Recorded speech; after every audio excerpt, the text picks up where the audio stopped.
할렐루야. 오늘도 복된 하루가 될 것입니다. 우리 하나님을 의지합시다. 믿음으로 바라봅시다. 예수 그리스도의 이름과 성령 안에서 오늘도 주님께서 조명하신 대로 믿음으로 걸어갑시다. 12월 5일 목요일 아침 예배 성삼위 하나님께 올려드립니다. 오늘 하나님의 말씀은 사무엘상 19장 18절부터 24절까지입니다. 사무엘상 19장 18절부터 24절까지입니다. 다윗이 도피하여 라마로 가서 사무엘에게로 나아가서 사울이 자기에게 행한 일을 다 전하였고 다윗과 사무엘이 나요스로 가서 살았더라. 어떤 사람이 사울에게 전하여 이르되 다윗이 라요스에 있더이다 하매 사울이 다윗을 잡으러 전령들을 보냈더니 그들이 선지자 무리가 예언하는 것과 사무엘이 그들의 수령으로 선 것을 볼 때에 하나님의 영이 사울의 정령들에게 임함에 그들도 예언한지라. 어떤 사람이 그것을 사울에게 알림해 사울이 다른 정령들을 보냈더니 그들도 예언을 했으므로 사울이 세 번째 다시 정령들을 보냈더니 그들도 예언을 한지라. 이에 사울도 라마로 가서 세구에 있는 큰 우물에 도착하여 물어 이르되 사무엘과 다윗이 어디 있느냐. 어떤 사람이 이르되 라마 나요스에 있나이다. 사울이 라마 나요스로 가니라. 하나님의 영이 그에게로 임하시니 그가 라마 나요스에 이르기까지 걸어가며 예언을 하였으며 그가 또 그의 옷을 벗고 사무엘 앞에서 예언을 하며 하루 밤낮을 벗은 몸으로 누웠더라. 그러므로 속담에 이르기를 사울도 선지자 중에 있냐이다 하니라. 오늘 본문에서 다시 악령으로 고통받는 사울은 자신을 위해 수금을 타는 다윗에게 단창을 던지게 합니다. 그리고 죽이려고 하죠.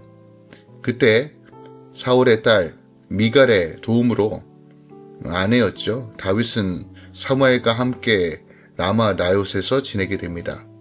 이에 사울이 다윗을 잡고자 정령들을 보내는데 그들에게 하나님의 영이 임하여 사울까지 예언하는 내용이 오늘 본문의 말씀입니다.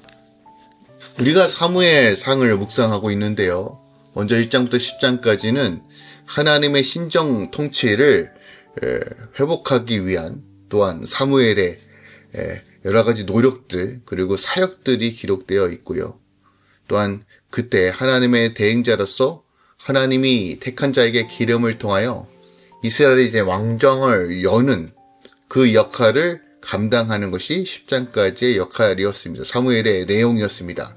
그리고 이제 11장부터 19장 17절까지 어떤 내용을 담고 있냐면 이제 이스라엘 백성들의 요구로 의하여 하나님의 직접적인 신정 통치가 마무리되고 이제 왕정 체제가 세워지게 되죠. 그리고 사울이 통치를 하기 시작합니다. 하지만 사울은 그만 처음에 하나님께 주었던 그 마음, 겸손하고 또한 하나님의 뜻에 순종하는 그 마음을 벗어버리고 자신의 의와 생각과 사람 눈치 보면서 결국 나라를 다스리게 되죠. 그 결과 하나님으로부터 내침을 받게 됩니다. 그리고 이제 19장 18절 이하 오늘 본문에서는 이제 하나님께서 실패로 치닫는 사울의 이 왕정 체제 하에서 이제 새로운 왕을 택한 그 다윗을 통해서 이루시는 그 모든 과정들이 기록되어 있습니다. 다윗의 시련 그리고 사울 왕가의 몰락에 대한 내용이 바로 이제 19장 18절 이하에 기록되어 있다는 것이에요.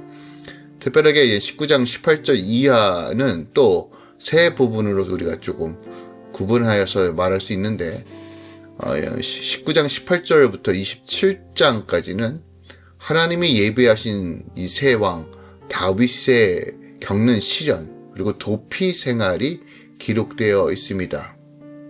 다윗의 도피 생활은 대략 10년 동안 계속되었고 그리고 이 10년 동안의 기간을 우리가 총 세 부분으로 나눌 수 있다는 것이죠. 첫 번째로 자신의 집에서 헤렛 수풀에 이르기까지의 기간, 즉 19장 18절부터 22장 23절까지의 내용입니다. 다윗이 사울의 추격을 피하기에만 급급했던 시기입니다.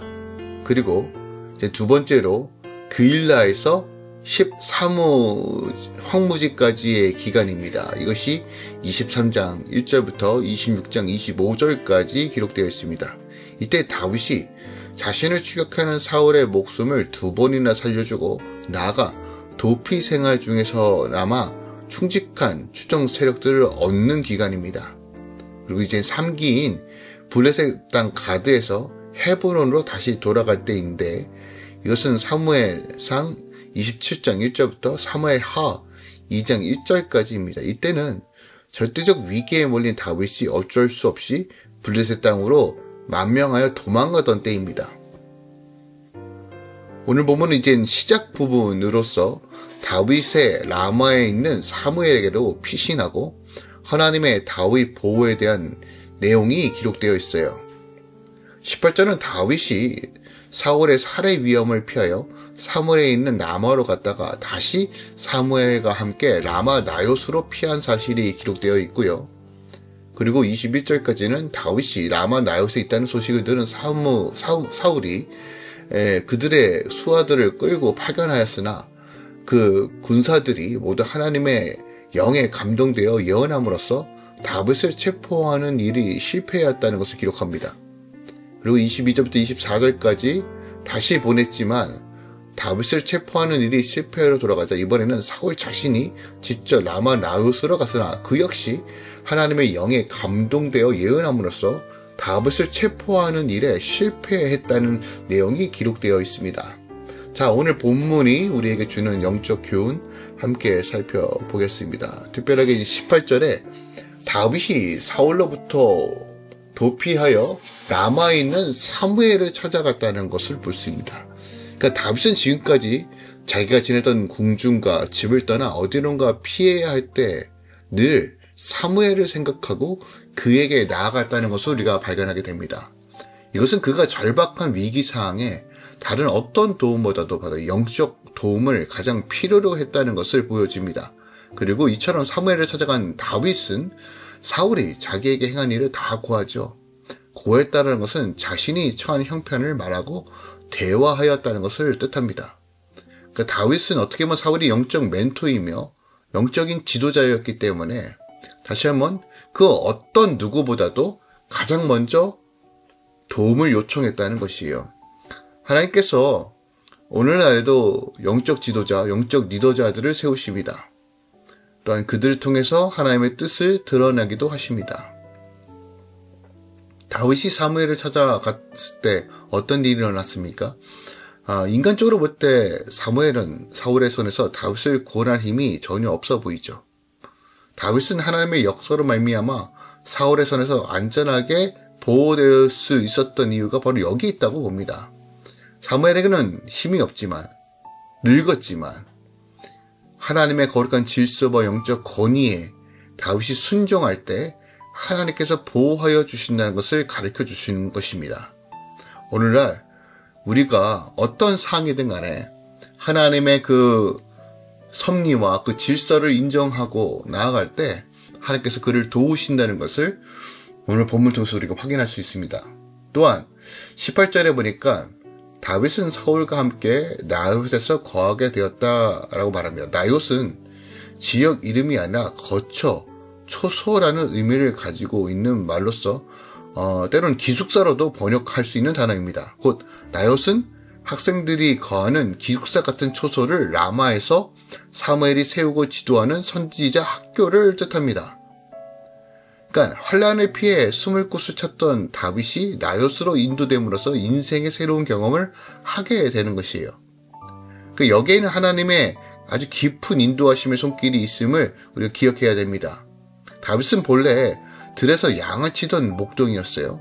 그리고 이후에는 용사가 되어 전쟁의 경험을 쌓습니다. 그런가 하면 사울 왕이 거하는 궁중에서 생활하기도 하였습니다. 그리고 지금 선지자, 선지 성도들이 하나님께 예배하고 교육을 받는 나요스에서 생활하게 되었다는 거예요. 그러니까 이처럼 다윗이 들에서 궁중에서 나요스로 옮겨가게 된 이 과정은 결코 우연이 아니에요. 이스라엘 왕으로서 그를 세우기 위해 하나님께서 다양한 방식으로 그를 훈련하고 계심을 우리가 보게 됩니다.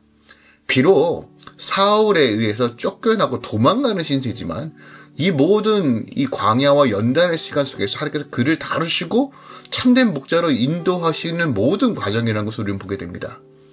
전쟁에서의 경험을 통해 하나님이 진정한 용서여 전쟁은 오직 하나님께 달려있다는 것을 깨닫게 되었죠. 또한 왕궁에서의 경험을 통해 하나님께서 싫어하시는 왕의 모습과 하나님께서 원하시는 왕의 모습에 대해서 분명히 알았을 것입니다. 그리고 이제 다윗은 왕이 된 후 시와 찬미와 즐거이 공중 예배를 드렸는데 그것은 바로 이 나요에서의 경험이 분명히 큰 영향을 미쳤다는 것이죠. 하나님을 경외한 방법이 무엇인가? 하나님을 섬기는 방식이 무엇인가? 다윗은 목자와 같은 왕으로서, 용맹한 장수로서 이스라엘 제국들을 모두 물리친 왕으로서, 그리고 하나님의 뜻을 밝히 알고 예배하는 선지자 같은 왕으로서 지금 준비되고 있다는 것입니다. 오늘날 우리에게 다양한 환난과 어려움을 마주할 수밖에 없습니다. 그러나 우리가 하나님을 신뢰하고 믿음으로 바라볼 때 그 모든 것들이 하나님께서 나를 다루시고 나를 연단시키는 과정인 것을 여러분 꼭 기억하셨으면 좋겠습니다.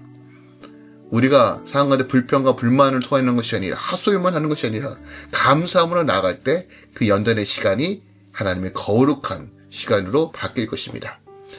오늘도 주의 백성들 또한 할렐루야 모든 성도들을 축복합니다. 복된 하루가 될 것입니다. 기도하겠습니다. 사랑하는 주님 감사드립니다. 욥의 고백이 떠오릅니다. 나의 가는 길 오직 그가 하시나니 그가 나를 단련하신 후에 우리가 순금과 같이 나오겠다 말씀하신 욥기 23장 10절 말씀을 기억합니다.